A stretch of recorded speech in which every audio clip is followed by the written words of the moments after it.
भगवद गीता अध्याय 8 अक्षर ब्रह्मयोग अक्षर ब्रह्मा योगा हिंदी सारांश।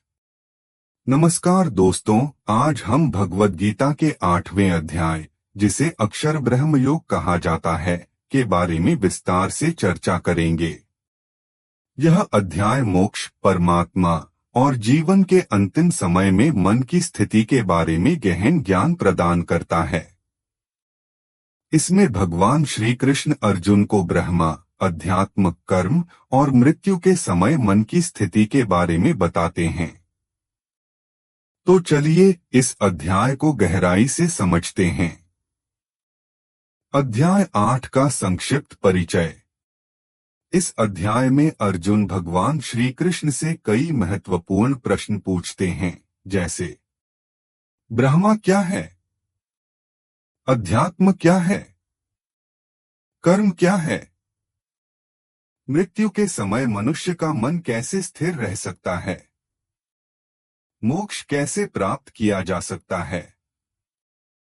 भगवान श्री कृष्ण इन सभी प्रश्नों का विस्तार से उत्तर देते हैं और मनुष्य को परमात्मा की प्राप्ति का मार्ग बताते हैं। ब्रह्मा, अध्यात्म और कर्म। भगवान श्री कृष्ण कहते हैं कि ब्रह्मा वह परम सत्य है जो निराकार, अनंत और अविनाशी है। यही ब्रह्मा सभी जीवों का आधार है। अध्यात्म वह शक्ति है जो हमारे शरीर में निवास करती है और हमें जीवन प्रदान करती है। कर्म वह क्रिया है जो हमारे द्वारा की जाती है और जो हमारे भविष्य को निर्धारित करती है। भगवान श्री कृष्ण बताते हैं कि जो व्यक्ति निरंतर मन, वचन और कर्म से मुझे याद करता है, वह मुझे प्राप्त करता है। इसलिए हमें हमेशा भगवान का स्मरण करना चाहिए। मृत्यु के समय मन की स्थिति। भगवान श्री कृष्ण इस अध्याय में एक बहुत ही महत्वपूर्ण बात बताते हैं। वे कहते हैं कि मृत्यु के समय जिस भावना या विचार के साथ मनुष्य का मन होता है, उसी के अनुसार उसका अगला जन्म होता है। यदि मृत्यु के समय मनुष्य का मन भगवान में लगा होता है, तो वह परमात्मा को प्राप्त करता है और मोक्ष प्राप्त करता है। इसलिए भगवान श्री कृष्ण कहते हैं कि हमें हमेशा भगवान का स्मरण करना चाहिए और अपने मन को उनमें लगाना चाहिए। यही मोक्ष का मार्ग है, परमात्मा की प्राप्ति का मार्ग।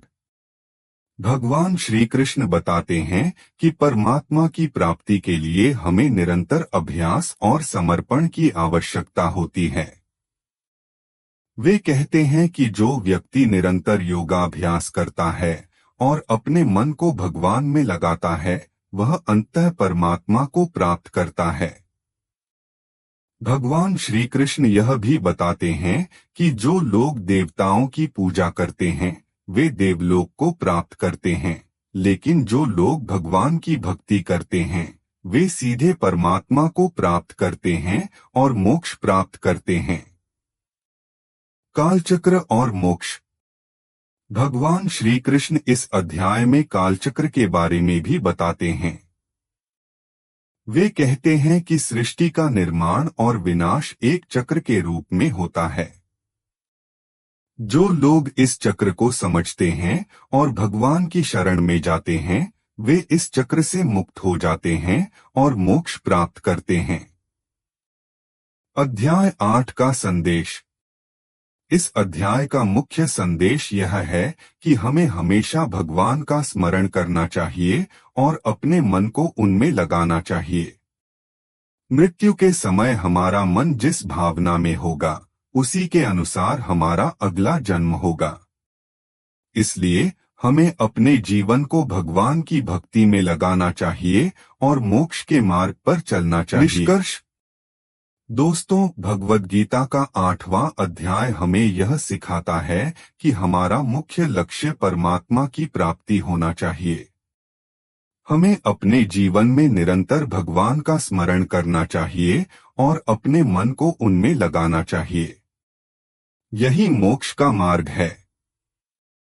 तो दोस्तों, यह था भगवद गीता के 8वें अध्याय का सारांश। अगर आपको यह जानकारी अच्छी लगी हो तो इस वीडियो को लाइक करें, शेयर करें और हमारे चैनल को सब्सक्राइब करें। हम आपके लिए ऐसे ही ज्ञानवर्धक वीडियो लाते रहेंगे। धन्यवाद।